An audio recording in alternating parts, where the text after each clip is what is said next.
Bonjour, bienvenue sur Influence Chrétienne. Je suis heureuse de vous retrouver après un mois d'absence. Donc aujourd'hui, on est dans le deuxième volet de Pourquoi croire, donc la deuxième partie.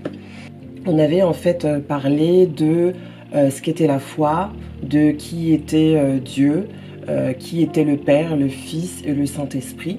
Aujourd'hui, en fait, on va parler de qu'est-ce que Christ a fait pour nous et à quoi ressemble une vie avec Christ.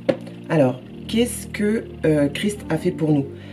Le Jean 3,16 nous dit « Car Dieu a tant aimé le monde qu'il a envoyé son Fils unique, afin que quiconque croit en lui ne périsse point, mais qu'il ait la vie éternelle. » Voilà. Voilà, en fait, la raison d'être. Voilà ce que Christ, en fait, a fait pour nous. On démarre par... qu'est-ce qui s'est passé, en fait, au départ? Pourquoi Christ a dû venir, en fait, pour donner sa vie, en fait, pour nous? Au commencement, la Genèse nous dit dans Genèse 3, nous parle de la chute de l'homme. Qu'est-ce qui s'est passé? Vous connaissez tous en fait l'histoire d'Adam et Ève et le serpent. D'accord? Le serpent est venu, a tenté Adam et Ève, ils ont mangé du fruit de l'arbre qui révèle le bien et le mal, donc le fruit défendu. Et ils ont été chassés du jardin d'Éden. Mais en fait, concrètement, derrière cette réalité, qu'est-ce qui se cache derrière ça? L'homme était dans le jardin, il était en communion avec Dieu. Il avait absolument tout ce dont il avait besoin. Lorsqu'il a choisi d'obéir, en tout cas, de céder à la tentation du serpent, ils ont désobéi à Dieu et ainsi posé un acte de désobéissance et de rébellion en fait à Dieu. Et cet acte-là, qu'on appelle généralement la corruption, d'accord, la corruption de l'homme, le péché hérité, le péché originel, vous pouvez en fait l'entendre sous diverses appellations, en fait traduit cette désobéissance. En fait, cet acte-là posé n'est pas juste un acte de désobéissance, c'était en fait un acte de rupture entre Dieu et l'humanité. Et quand l'homme a désobéi, c'est toute la nature humaine qui a été corrompue. Tous les hommes qui sont venus après portaient en eux la semence du péché. Le premier péché qui a été commis, cette semence-là, s'est perpétuée en fait au travers de l'humanité, de la nature même de l'être humain. Et dans cet acte-là, dans ce péché-là, vous avez tout. La mort est entrée dans l'homme. Son cœur a été corrompu. Lui qui était à l'image de Dieu et selon sa ressemblance, comme nous dit Genèse, il a perdu en fait ce statut-là. Il a perdu sa domination et il est devenu en fait mortel. Donc il a été chassé en fait du jardin. Il s'est coupé en fait de Dieu qui était sa source. Voilà. C'est ça en fait que traduit le péché hérité ou péché originel. Comme je vous ai dit, on le voit dans Genèse 3, donc je vous invite à le lire. Et nous, on va en fait lire ce que nous dit Romains 5. Il y a deux versets en fait, deux passages dans Romains 5 qui sont assez édifiants à ce sujet. Donc vous avez Romains 5 verset 12 qui nous dit « C'est pourquoi, comme par un seul homme, le péché est entré dans le monde. » Donc là, on nous parle d'Adam, le péché d'Adam et Ève. « Et par le péché, la mort. Et qu'ainsi la mort s'est étendue sur tous les hommes, parce que tous ont péché. » C'est ce que je vous expliquais.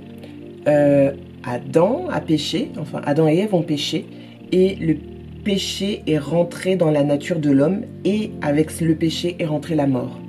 Romains 5, versets 18 à 19 nous dit « Ainsi donc, comme par une seule offense, la condamnation a atteint tous les hommes, de même, par un seul acte de justice, la justification qui donne la vie s'étend à tous les hommes.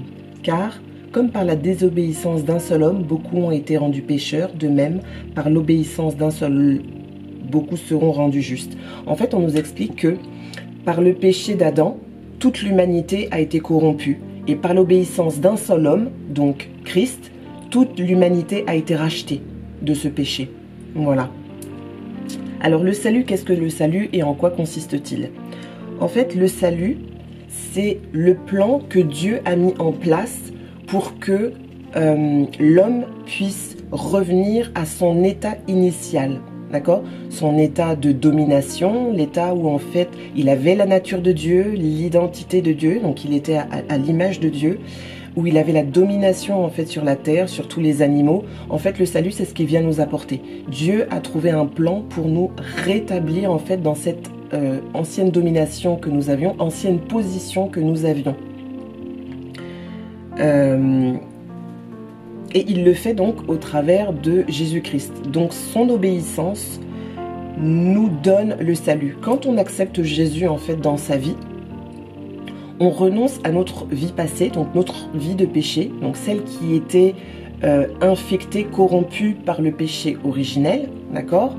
Et on renonce en fait à ce péché, on renonce à cette ancienne nature, on renonce à la désobéissance et en fait on accepte une nouvelle vie en Christ. Et cette vie-là que Christ nous donne, c'est une vie d'obéissance, c'est une vie où il nous donne une nouvelle naissance, une nouvelle identité, un nouveau cœur, une nouvelle nature et un nouvel esprit.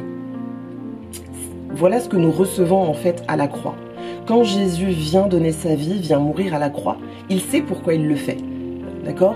Ce n'est pas un plan qui est tombé, qui est arrivé comme ça. C'est le plan que le Père a prévu pour que l'humanité soit rachetée. Quand Jésus est venu, il savait en fait qu'il venait pour mourir, pour que nous puissions retrouver notre souveraineté, notre domination et notre ancienne nature, notre ancien cœur, notre ancien esprit, qu'on revienne à l'image de Dieu. La parole nous dit en fait que Christ nous a donné en fait une nouvelle naissance. Et d'abord, qu'est-ce qu'il fait à la croix? Il y a un échange qu'on appelle l'échange divin.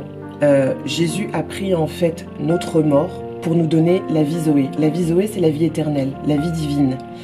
Il a pris notre châtiment pour que nos péchés soient remis. Il a pris notre honte pour que nous recevions sa gloire. Il a pris en fait nos malédictions pour nous donner de bénédictions.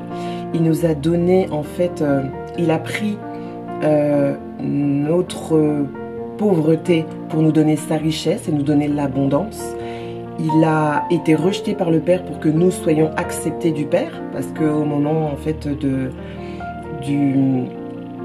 la désobéissance du péché originel, nous avons été rejetés de Dieu, nous avons été coupés, nous avons été chassés du jardin d'Éden. Donc en fait, nous avons coupé notre communion en fait avec Dieu, et il a pris notre condamnation pour que nous soyons justifiés. Donc comme je vous ai dit, à la croix, en venant mourir pour nous, il nous a donné une nouvelle identité. Jean 3, versets 3 à 7 nous dit à ce sujet: Jésus lui répondit, en vérité, je te le dis, si un homme ne naît de nouveau, il ne peut voir le royaume de Dieu. Nicodème lui dit, comment un homme pourrait-il naître quand il est vieux? Peut-il rentrer dans le sein de sa mère et naître? Jésus répondit, en vérité, je te le dis, si un homme ne naît d'eau et d'esprit, il ne peut entrer dans le royaume de Dieu. Ce qui est né de la chair est chair, et ce qui est né de l'esprit est esprit. Ne t'éloigne pas, ne t'étonne pas que je t'ai dit qu'il faut que vous naissiez de nouveau. Il nous donne aussi une nouvelle identité.